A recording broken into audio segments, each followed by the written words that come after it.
KPM. Hai, Assalamualaikum semua. Selamat pagi. Apa khabar? Saya harap semua dalam keadaan sihat. Hari ini seperti biasa bersama saya, Puan Syaza, nutritionist anda dalam segmen Diet dan Nutrisi. Kita nak cerita apa hari ni? Apa topik? Kita kata topik hangat jugalah sebenarnya. Kita nak kupaskan pada hari ini, iaitu tentang MSG, bahaya atau tidak. Biasa kan dengar bila cerita pasal MSG ataupun nama lainnya, nama glamour dia Pak Haji dan sebagainya. Bila je sebut pasal MSG ni mesti kita terlintas, bahaya ni, tak boleh ambil langsung ni. Kita memang kena elakkan. Itulah yang sering diberi tanggapan sebegitu rupalah MSG ni. Jadi betul ke? Kan betul ke MSG ni bahaya? Sebab itulah saya nak cerita, nak kupaskan topik itu pada hari ini. Sebelum kita cerita lebih lanjut tentang MSG, apa sebenarnya MSG ni? Okey, MSG ni adalah singkatan daripada monosodium glutamate. Itu singkatan dia MSG. Monosodium glutamate dia mengandungi glutamic acid dan juga sodium. Glutamic acid ni lah yang orang selalu gembar-gemburkan sangat bahaya untuk kesihatan. Kenapa?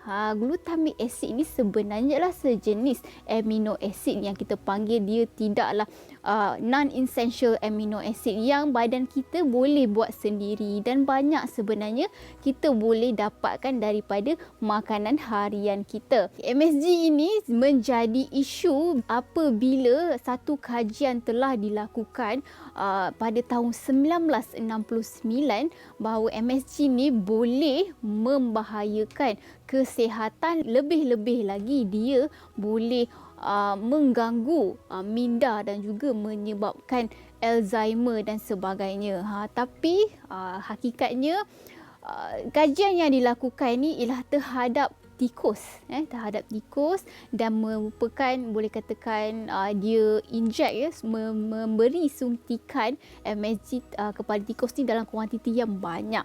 Perlu dimaklumkan MSG ini ataupun glutamic acid ni dia sejenis neurotransmitter. Itulah menyebabkan orang masing-masing takut dia boleh kiranya mengganggu minda dan sebagainya. Tapi sebenarnya hakikatnya glutamic acid dalam makanan, especially MSG ni tidak mampu untuk melepasi kita punya antara halangan darah dan juga otak. Jadi betul ke kesan kepada tikus ni sama dengan kesan pada manusia? Itulah yang saya nak cerita pada hari ini. Jadi jangan pergi mana-mana, tunggu kita kembali selepas ini. Didik TV KPM. Didik TV KPM. Hai, kembali bersama saya semula, Puan Syaza, nutritionist anda.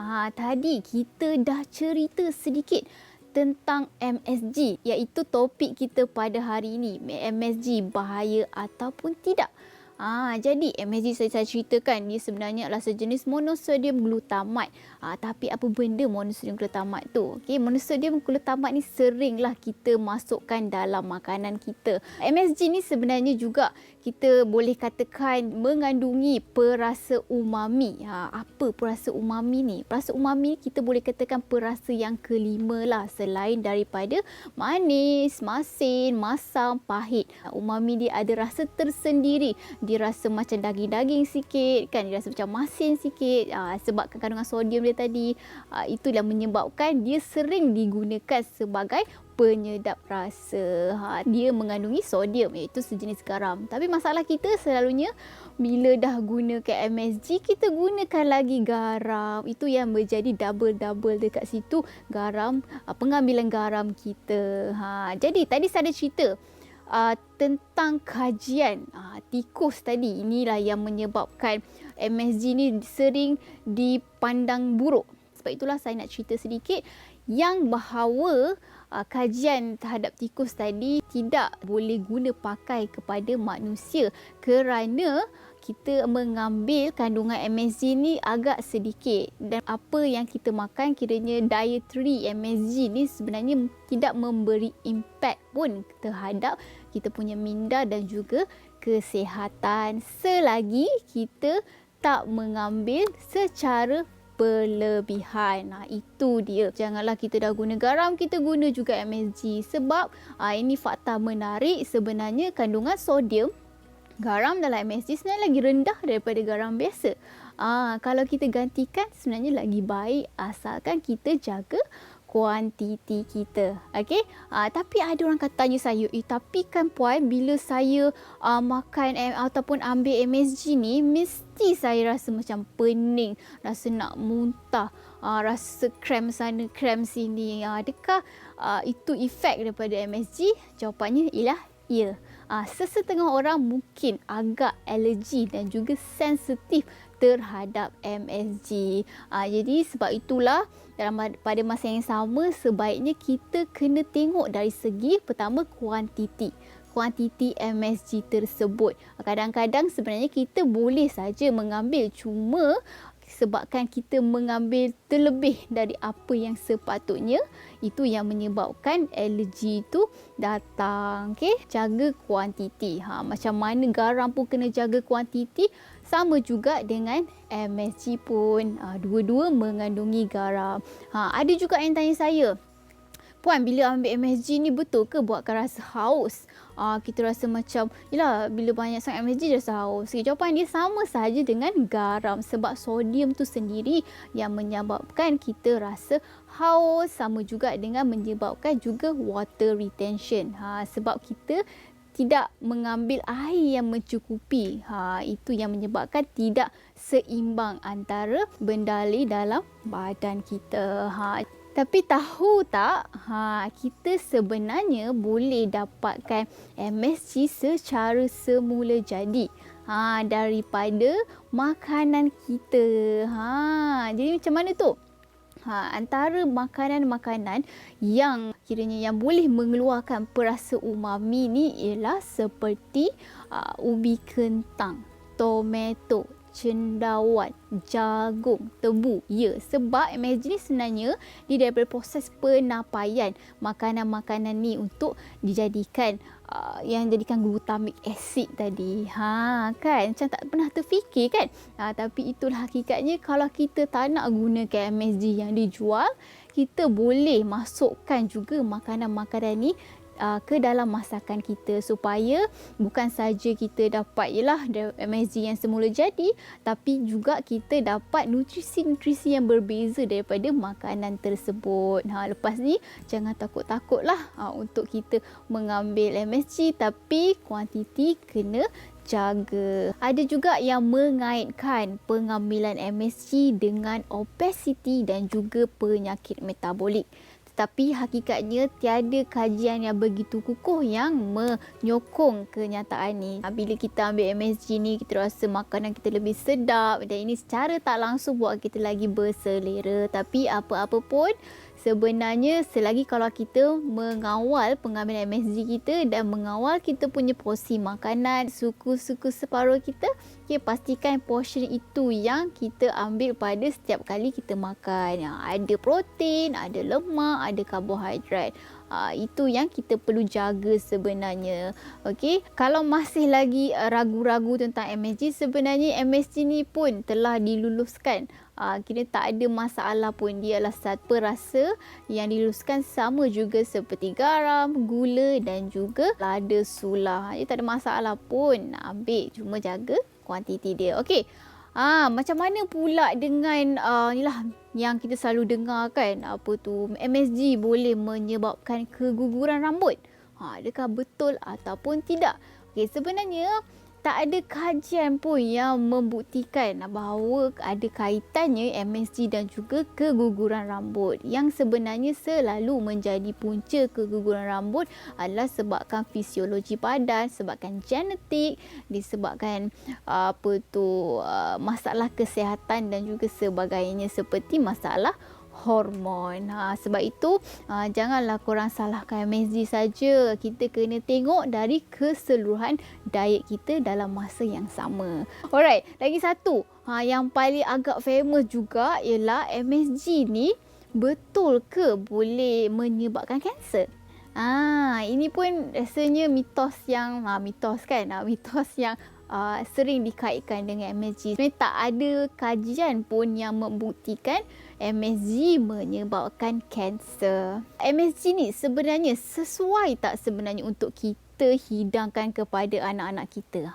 Mungkin ada yang macam tertanya kan, ialah lagi-lagi bila kita fikir MSG ni bahaya.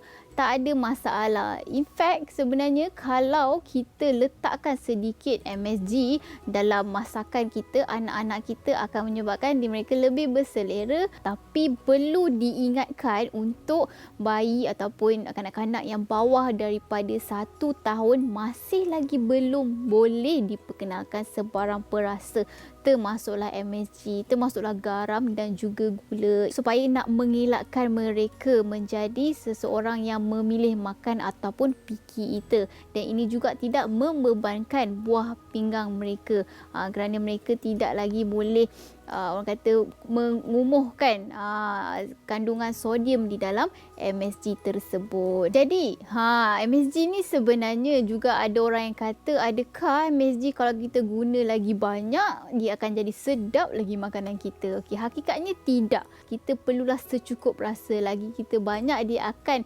efek lah kita punya masakan tu jadi terlebih masin dan sebagainya. Jadi tak perlu nak banyak-banyak, cukuplah menjaga kuantiti. Sama juga seperti garam, 1 sudu teh sudah mencukupi. Okey, lepas ni saya nak cerita pula macam mana dengan macam mana kita nak mengimbangkan nutrisi harian dan juga MSG ni. Jadi jangan ke mana-mana, kita kembali selepas ini. Didik TV KPM.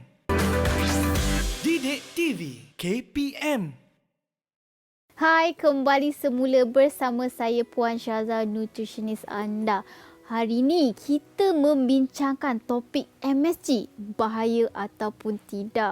Tadi kita dah kupaskan tentang apa itu MSG, kenapa dia selalu dikaitkan dengan dalam masalah kesihatan, apa mitos dia, apa fakta dia. Saya harap semua dah clear tentang MSG ni. Tapi macam mana kita nak pastikan penggunaan MSG kita ni nak kata tak berlebihan dan juga kita dapat mencukupkan keperluan nutrisi kita dalam masa yang sama. Jadi ada yang tanya saya, apa perbezaan garam dan juga MSG?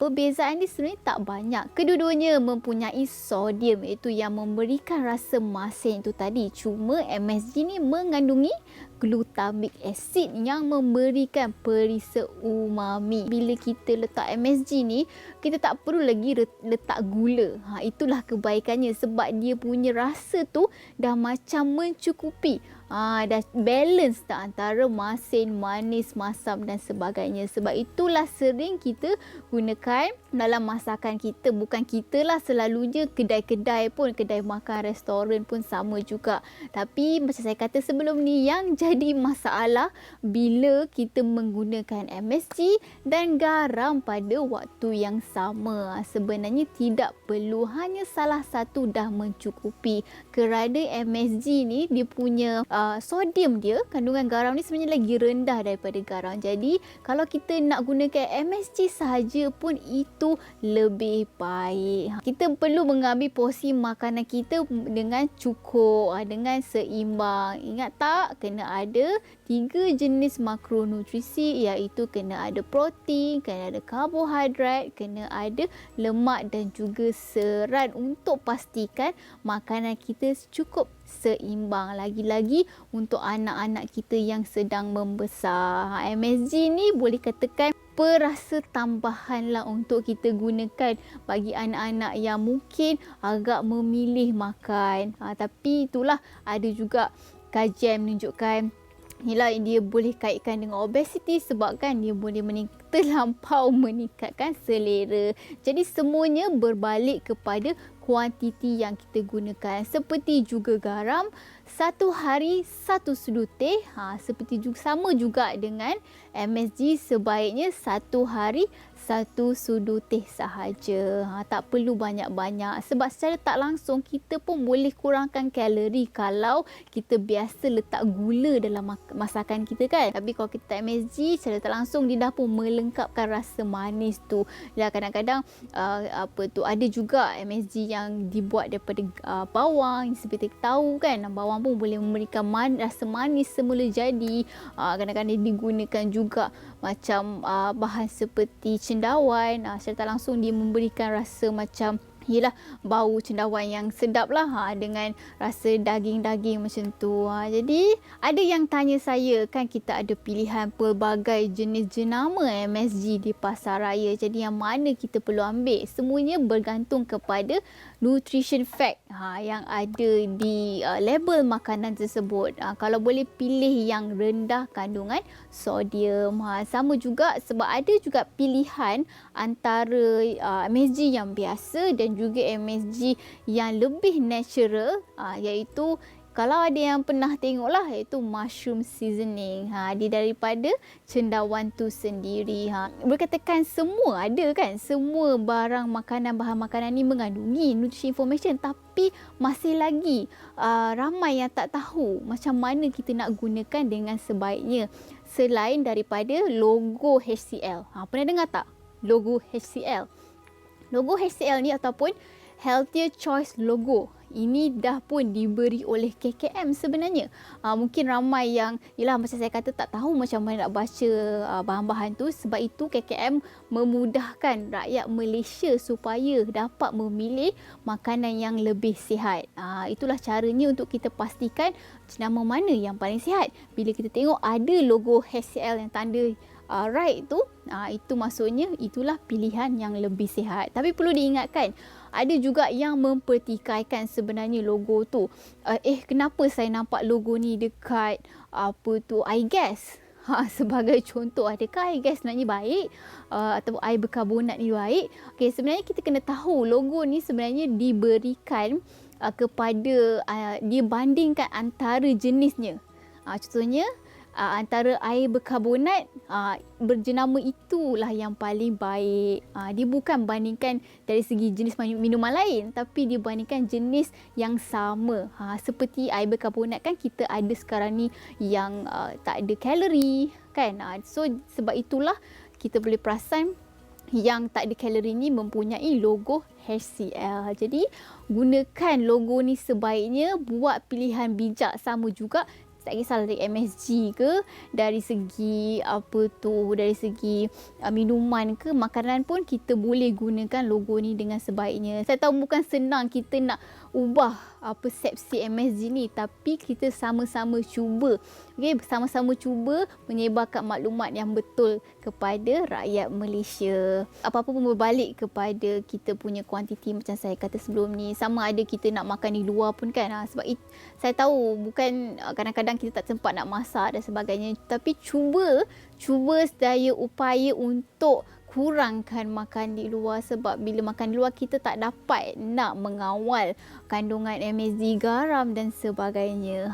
Pilihlah masak di rumah, itu lebih baik. Kalau kita tak boleh sekalipun, cuba jaga portion, cuba jaga kita punya suku-suku separuh tu walaupun makan di luar. Saya harap perkongsian ini bermanfaat. Boleh tag saya Syaza Nutritionist di Facebook dan Instagram, dan juga boleh follow saya supaya dapat lagi info-info dan tips harian tentang pemakanan sihat. Kita berjumpa semula pada minggu hadapan pada waktu dan hari yang sama. Bye. Assalamualaikum.